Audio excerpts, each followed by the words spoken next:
बांग्लादेश के हिंदुओं की रक्षा हो बांग्लादेश के हिंदुओं की रक्षा हो यूनिस खान होश में आओ, होश में आओ, होश में आओ, होश में आओ। और देखिए कैसी विडंबना, इस्कॉन के संत वहां गिरफ्तार हो रहे हैं। सैकड़ों की तादाद में वकील है वहां पे, लेकिन कोई वकील वकालत नहीं करने जा रहा है, उनको जमानत नहीं मिल रही है। बांग्लादेश के हिंदुओं की रक्षा हो बांग्लादेश के हिंदुओं की रक्षा हो अगर भारत में कोई आतंकवादी अपराधी अगर अरेस्ट हो गया होता तो भारत के वकील जाकर आधी रात में कोर्ट खुलवा देते, सुप्रीम कोर्ट खुलवा देते और कहते कि मानवाधिकार के लिए हम लड़ रहे हैं। कहां है वो मानवाधिकार?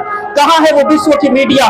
कहां है वो भारत की मीडिया जो आतंकवादियों को कह रही है छात्र आंदोलन? तो मुझे लगता है हिंदुओं को एकत्रित होने में सबसे बड़ी समस्या अगर है तो वो स्वयं हिंदू ही है। इसलिए हिंदू को अपने गिरबान में झांक कर देखना चाहिए, क्योंकि बटेंगे तो कटेंगे। भारत माता की हमको सबको सीखने की जरूरत है। ये बांग्लादेश की मुद्दे हुए कैसे, बांग्लादेश के इस तख्ता पलट के पीछे शुरुआत कहां से हुई है? बांग्लादेश में जो शुरुआत हुई है यूनिवर्सिटी से हुई, कॉलेज से हुई, विद्यार्थियों से हुई। पाकिस्तान ने अपने ही अलगाववादी उग्रवादी जो लोग थे जिनको छात्र बनाकर यूनिवर्सिटीज में एडमिशन कराता है बांग्लादेश में।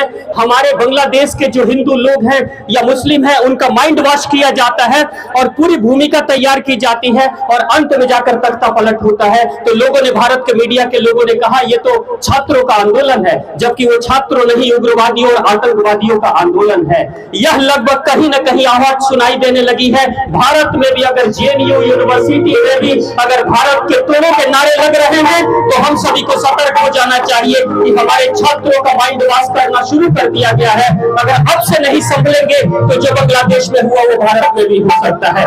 बांग्लादेश के हिंदुओं की रक्षा हो बांग्लादेश के हिंदुओं की रक्षा हो एक गहरा मर्म है जो समझने की जरूरत है हम सभी के लिए। अगर भारत का एक क्षेत्र कटा है और पाकिस्तान बना है या बांग्लादेश बना है तो वो किसी राजनीतिक बंटवारे के कारण से नहीं बना है, गुंडागर्दी के कारण से बना है। भारत में आज भी ये चीजें हो रही है। हम हिंदू सोचते हैं कि हम जमीन जायदाद खरीदेंगे, घर बनाएंगे, बच्चों को पढ़ाएंगे, बेहतर भविष्य बनाएंगे, लेकिन कोई एक वर्ग ये सोच रहा है तुम चाहे जितने भी जमीनें ले लो, घर बना लो, बच्चों का करियर बना लो, लेकिन एक दिन ये सारी जमीन जायदाद हमारी होगी, पूरी प्रॉपर्टी हमारी होगी। यही लगभग बांग्लादेश के साथ भी हुआ, यही लगभग पाकिस्तान के साथ हुआ। अगर हम एक बार पुनः जागृत नहीं होते हैं, बांग्लादेश से हमें सबक सीखने की जरूरत है कि बांग्लादेश में जो हुआ वो भारत में भी हो सकता है अगर हम सचेत नहीं होंगे तो। कहते हैं कि मछली तब तक सुरक्षित रहती है जब तक तालाब सुरक्षित रहता है।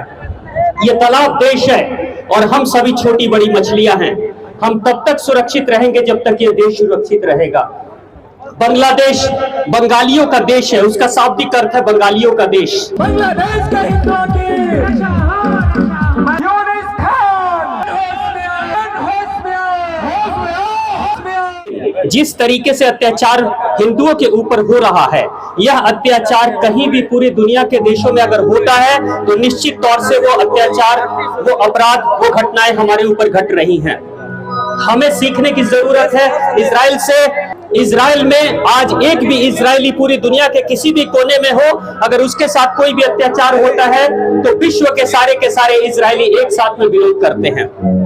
और आज नतीजा यह है कि एक छोटा सा देश जो 56 राष्ट्रों के बीच में घिरा हुआ है, लेकिन वो अकेला देश इतना शक्तिशाली है कि सारे के सारे 56 राष्ट्रों को कंट्रोल कर रहा है। और अमेरिका भी इजराइल के समर्थन में बात करने के लिए मजबूर है।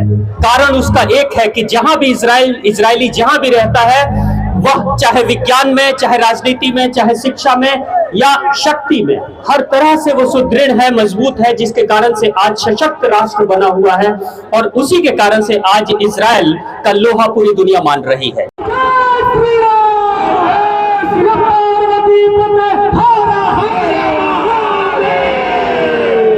योगी जी ने जब कहा कि बटोगे तो कटोगे, तो कई लोगों ने मजाक बनाया और कहते हैं कि ये गलत कह रहे हैं। क्या गलत कह रहे हैं योगी जी?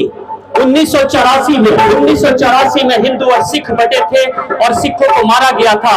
और जब हिंदू और सिख बट गए तो 90 में जाकर कश्मीर में हिंदू कट गए, लगभग 70,000 हिंदू विस्थापित हो गए।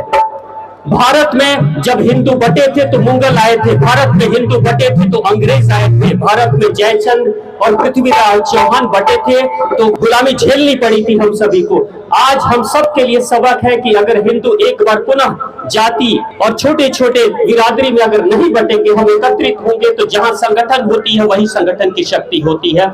यानी योगी जी कह रहे हैं बटोगे तो कटोगे और सटोगे तो सशक्त बनोगे, मजबूत बनोगे। भारत माता की। और बांग्लादेश की जो बात है, कहते हैं कि हम अकेला एक इंसान क्या कर सकता है। आपको याद होगा कि गली मोहल्ले में जब कोई चोर आते हैं ना तो सबसे ज्यादा चोर डरते हैं मरियल कुत्तों से, पुलिस वालों से भी ज्यादा डरते हैं कुत्तों से, क्योंकि कुत्ते भोग देते हैं और चोरों की योजना विफल हो जाती है। तो हमें भी कम से कम आवाज लगाने की प्रवृत्ति जागृत करनी पड़ेगी। अगर हम बोलना सीख लेंगे, निश्चित तौर से दुनिया सुनेगी, और जब दुनिया सुनेगी तो कार्रवाई करेगी। एक अकेला स्वामी विवेकानंद जब शिकागो जाते हैं और उन्होंने पहला धर्म सम्मेलन में जब बोला था भारत के बारे में, तो अमेरिका का सबसे बड़ा न्यूज़पेपर नेशनल हेराल्ड लिखता है कि जब भारत का एक छोटा सा सन्यासी इतना विद्वान हो सकता है तो वैसे देश में क्रिश्चियन मिशनरीज को भेजना निश्चित तौर से मूर्खता है।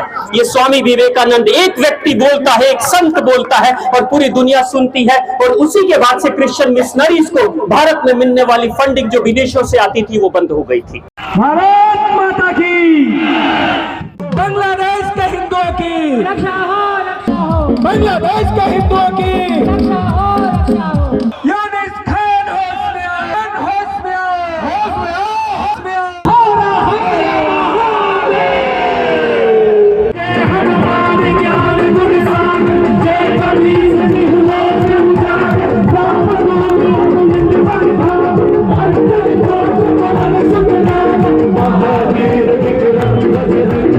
भारत